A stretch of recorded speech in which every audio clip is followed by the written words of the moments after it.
Oi, gente. E aí, vocês estão bem? Espero que sim. Bom, hoje nós vamos dar início à parte 5 desse livro, A Abundância. A parte 5 é o pico da pirâmide. Mas se vocês voltarem lá, desse lado que vai aparecer, no capítulo 2, Construindo a Pirâmide, vocês vão ver que nessa parte 5 eles incluíram tanto o meio da pirâmide quanto a ponta da pirâmide, porque no meio está a energia e educação.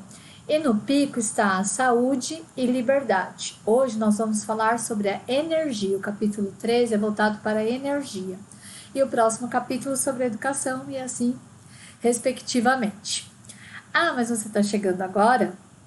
Então, eu vou me apresentar. Eu sou Rosângela Carvalho e o objetivo deste canal é compartilhar conhecimento por meio da leitura. Nós estamos aqui lendo o livro Abundância e eu tenho que dizer para vocês, né? Desse capítulo em diante da energia, eu vou estar viajando com vocês na história, né? Na leitura, porque até o capítulo anterior eu já havia lido. Nesse capítulo da energia, eu vou ler o capítulo durante a semana e trazer o resumo para vocês. Então, daqui para diante, nesse livro, eu não tenho mais conhecimento do que vai acontecer. Eu só dei uma olhadinha no capítulo sobre educação e vou dar um spoilerzinho bem pequenininho, assim, vocês vão falar assim, eu não acredito que ela vai falar sobre isso na educação. Mas isso é semana que vem. Agora vamos voltar ao nosso tema de hoje, a energia. A primeira coisa que o autor traz nesse trecho sobre a energia é pensar sobre desde quando foi descoberto o fogo, né, que foi um dos meios de energia que a gente descobriu, primitivos, que até hoje é usado, né, para cozinhar os alimentos, então é uma forma de energia. E ainda existe produção de energia elétrica através de termoelétricas, ou seja, de queima também. Então, ele traz essa reflexão que na história não tem assim uma data certa de quando foi descoberto o fogo, mas que seja pelo menos há 100 mil anos atrás, para uma em cada 3 pessoas, pouca coisa mudou. Vocês conseguem imaginar que de uma para cada 3 pessoas no mundo, elas ainda não têm acesso à energia elétrica, ou se tem é muito precário, né? Ou elas usam formas de energia ainda primitiva, ou seja, ainda usam fogão a lenha, carvão para fazer os seus alimentos? Gente, isso ainda existe. Eu fiquei lendo essa parte pensando, eu vou ler um trechinho aqui para vocês já, pensando, eu nasci numa capital, né? Eu não nasci aqui em São Paulo, eu nasci em Curitiba, que é a capital do Paraná. Mas vim para São Paulo muito pequena, que também é uma capital. Então, no decorrer da minha vida, eu não sei o que é viver sem energia, sem água encanada. Eu sempre tive acesso a essas coisas. E a gente pensar que ainda existe uma grande parcela da nossa população que vive sem esses benefícios para a qualidade de vida, né? Que a gente já viu em alguns capítulos anteriores, né? Sobre a água, a gente já viu, né? Vou deixar aqui um lembretinho se você não assistiu o capítulo sobre a água. E agora a gente vai falar sobre a energia. Então eu vou ler um trechinho do que ele justifica porque que a energia é tão importante. E vou ler um outro trechinho que é de um queniano, né, de um estudante de doutorado queniano, que ele relata como que é a realidade lá onde ele cresceu. Então, primeiro, por que a energia é tão importante? A energia é possivelmente a mais importante base para a abundância. Com energia suficiente, solucionamos o problema da escassez de água, o que também ajuda a atacar a maioria dos nossos atuais problemas de saúde. A energia também traz luz, facilitando a educação, o que por sua vez reduz a pobreza. Então a gente já falou um pouquinho sobre a água e a gente viu lá que tinha os filtros, tinha algumas invenções, mas que demandam de energia para poder filtrar, para poder limpar essa água. Então a energia ela é fundamental para trazer água limpa. E a gente também já viu na questão do bilhão acidente que o conhecimento e que a evolução da internet, né, disponibilizou esse conhecimento para mais pessoas, mas a gente só tem acesso à internet se a gente também tiver energia. Então, por isso, a energia é uma das principais, né, dos fatores mais importantes para a base da abundância.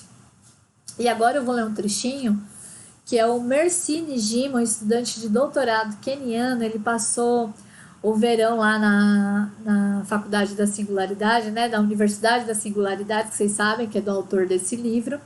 E aí, durante as discussões lá que ele participou, ele relata as seguintes cenas. Então, eu vou ler para vocês, que eu acho que lendo traz, de acordo com como ele falou, né, traz mais realidade. Então, vamos imaginar o que ele descreve.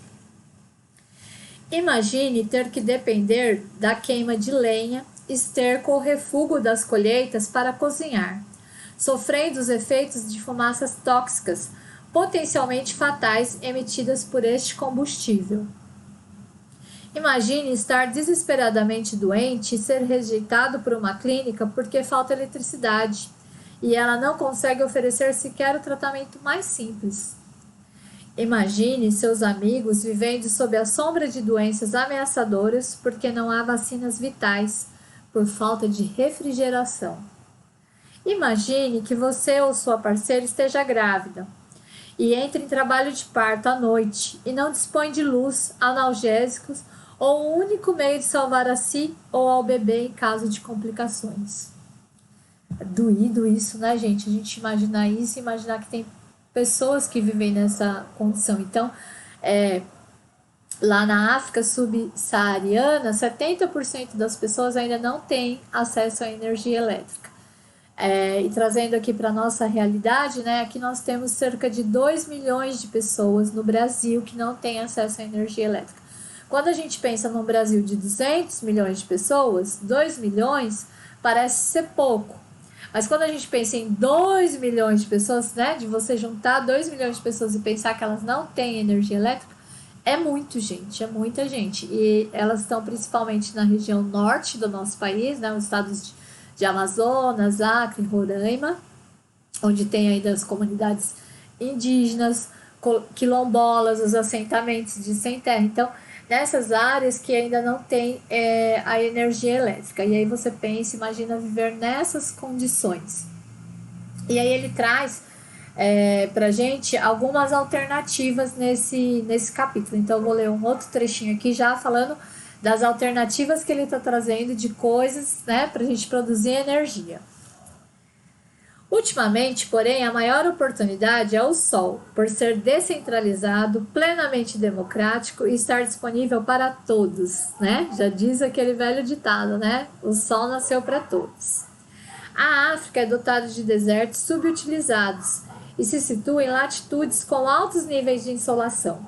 A luz é abundante e essencialmente grátis. Só nos falta tecnologia para acessá-la. Lembra que lá no começo, quando a gente fala do livro, eles falam que às vezes não é falta de recurso, é falta de acesso ao recurso, né? E os objetivos da abundância é exatamente esse, é dar acesso. Então, se a gente produzisse a energia solar em quantidade que a gente tem disponível, porque o sol nasce para todos, tem em todo lugar e especificamente na África ela é mais acessível ainda, né? Porque eles têm lá os desertos, então tem mais sol. Nós teríamos energia suficiente para todo o nosso planeta, mas o que a gente não tem ainda é tecnologia acessível. Por quê? Porque a tecnologia que absorve a energia do sol, né, as placas fotovoltaicas, elas ainda são muito caras, né? Eles ainda estão em processo de descobrir formas mais baratas de produzir a energia solar. E outra energia que ele traz aqui também, no trecho seguinte, que eles falam sobre um futuro brilhante, porque sim, a energia solar ainda é um pouco cara para você ter, mas ela vem crescendo bastante no mercado. E aí vocês lembram que quanto mais oferta, né, maior a demanda, maior a oferta, eles conseguem equiparar esses preços. Então, já vem sendo reduzido o preço da energia solar, mas ainda não em valores ideais para que todo mundo tenha acesso. Então, eu vou ler aqui um trechinho desses especialistas que estão trabalhando nisso mesmo, de diminuir, né? O Andrew Bibby, ele trabalha, ele acompanha a evolução da energia solar e ele é uma dessas pessoas que faz parte desse processo aí de diminuir o valor do custo da energia solar. Então, vou ler aqui para vocês um trechinho. Andrew Bibby está familiarizado com a evolução da energia solar. O mercado da energia solar está indo de vento em popa. A produção e instalação de painéis fotovoltaicos cresceu entre 45% e 50% ao ano na última década. E lembrando que essa última década a gente está falando lá de 2010. Então a gente já tem mais uma década à frente de evolução. E aí ele comenta, né? É estranho pensar no negócio onde uma das metas principais é achar um meio de vender nosso produto por menos dinheiro. Mas é exatamente isso que vem ocorrendo. Essa é outra dessas curvas exponenciais de desempenho de preço, agora conhecida como Lei Swanson.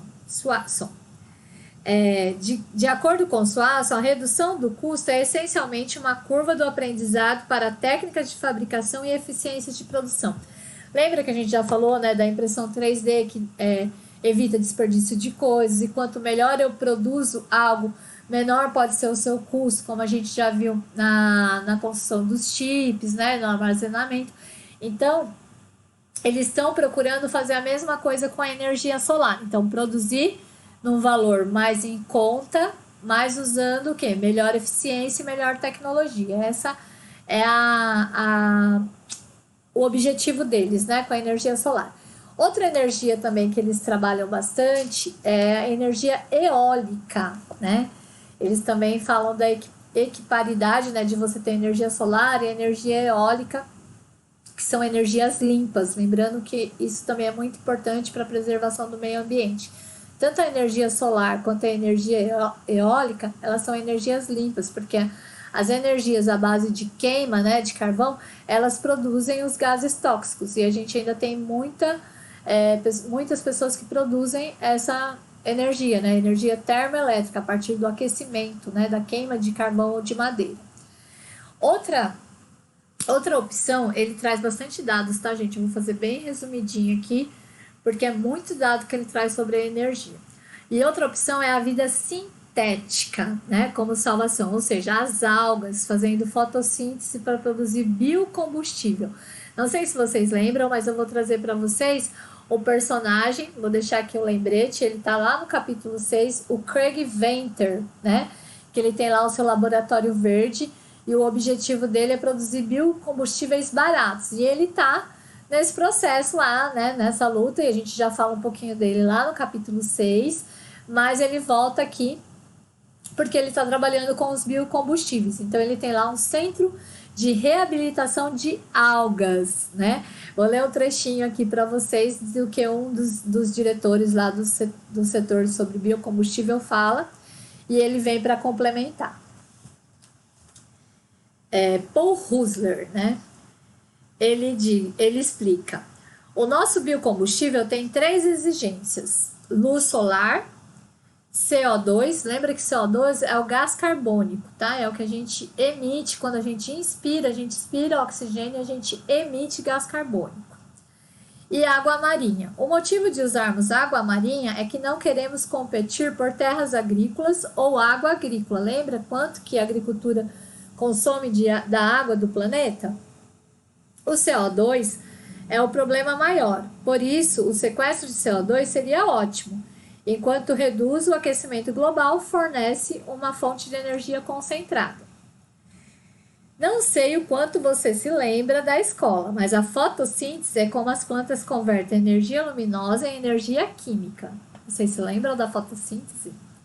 Caso vocês não se lembrem, eu vou deixar aqui na descrição do canal um videozinho que explica um pouco sobre a evolução, e ele vai trazer a explicação da fotossíntese das plantas e como que os homens já estão tentando fazer a fotossíntese artificial. E ele fala aqui também num trechinho mais para frente que não só, além de usar as plantas, como eles usam as algas, porque as algas utilizam água marinha e não água doce como as plantas, mas também como produzir uma fotossíntese artificial sem usar a energia. A gente só catalisar, né, a luz solar e produzir essa energia. Mas isso ainda está em processo.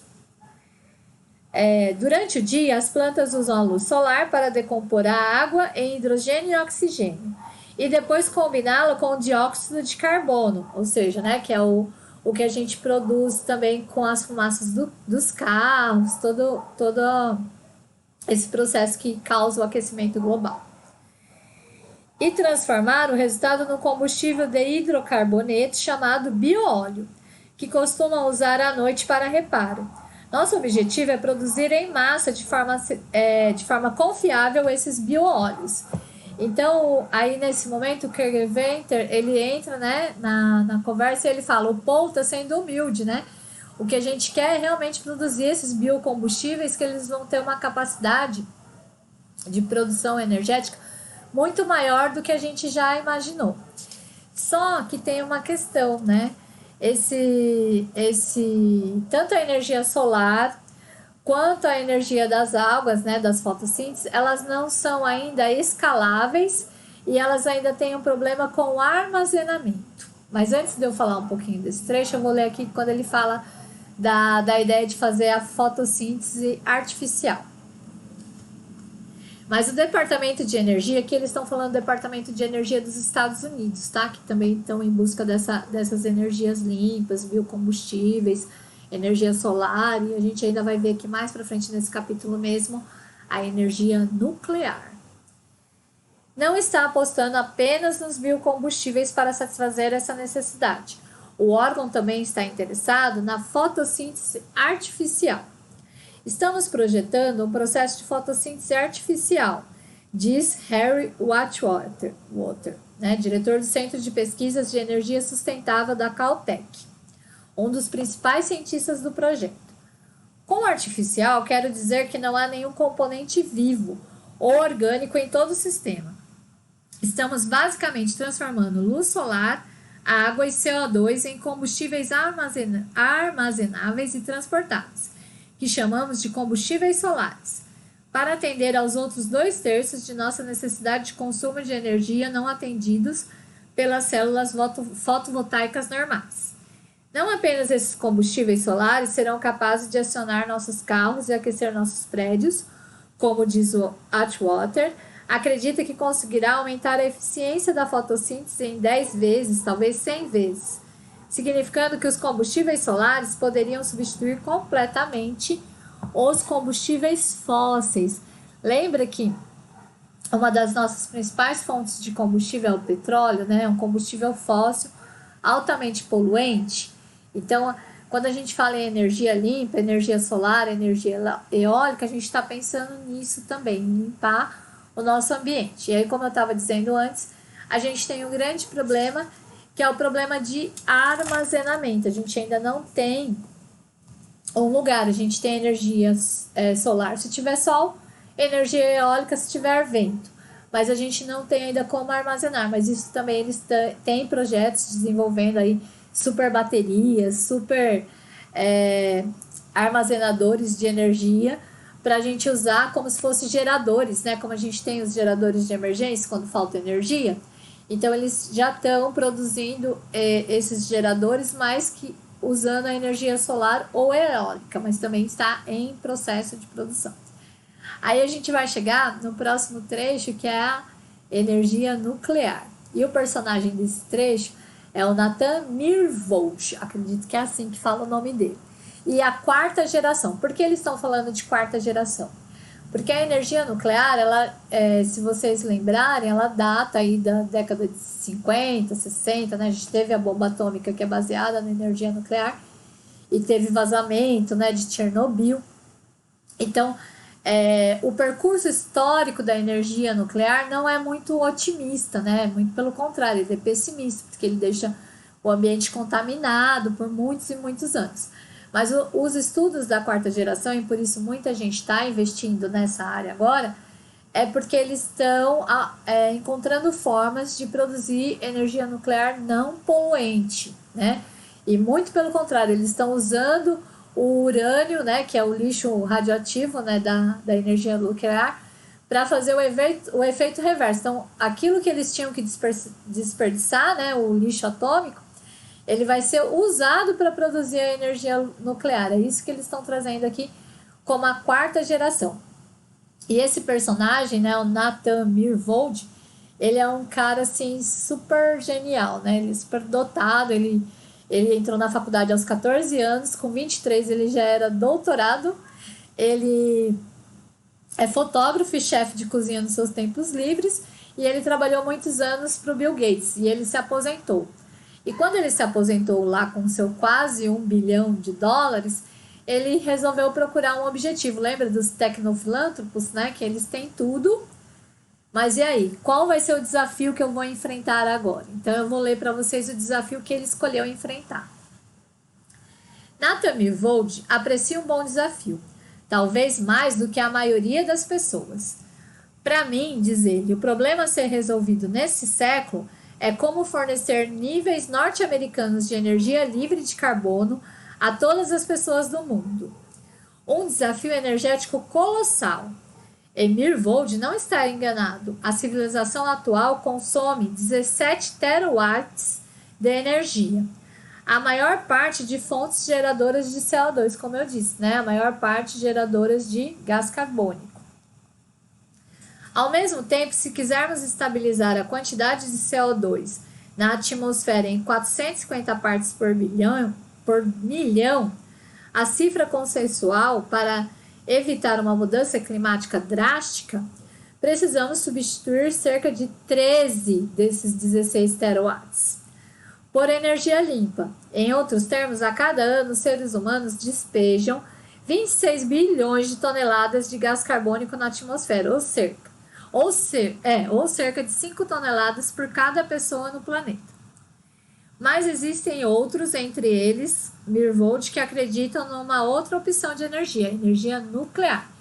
Então, eles estão trazendo aqui que a produção de energia, né, ainda ela, por ela produzir gás carbônico, o índice é muito alto da gente ter esse aquecimento global e uma mudança climática drástica. E quando a gente fala em drástico, eu imagino que pode nos levar à extinção. Né? Nós, da forma que nós estamos usando os nossos recursos hoje em dia, o ser humano está caminhando para a sua própria extinção. E o que nos faz querer mudar, né? E esse livro traz um monte de alternativas. É pensar sobre essas coisas, em produzir energia limpa, e incluir todas as pessoas nos processos de produção, de mercado. Então, quando eu reverto, né? Eu saio daqui do meu umbigo, né, de pensar só em mim mesma e começo a pensar, né, em resolver problemas globais e produzir energia limpa para todo mundo, eu consigo ter uma perspectiva melhor de futuro, tá, gente? Essa é a minha ideia de compartilhar com vocês essa leitura.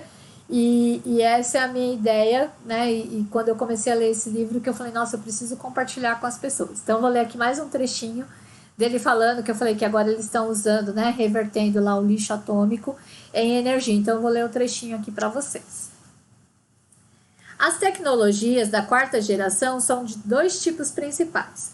O primeiro são os reatores rápidos, que atingem temperaturas mais altas, porque os nêutrons internos ricocheteiam em uma velocidade maior do que os reatores tradicionais de água leve.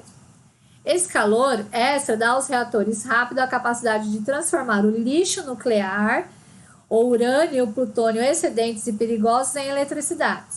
A segunda categoria são os reatores de tório flúor líquido. Eles queimam o elemento tório, que é 4 vezes mais abundante do que o urânio, e não criam nenhum lixo nuclear de longa duração no processo.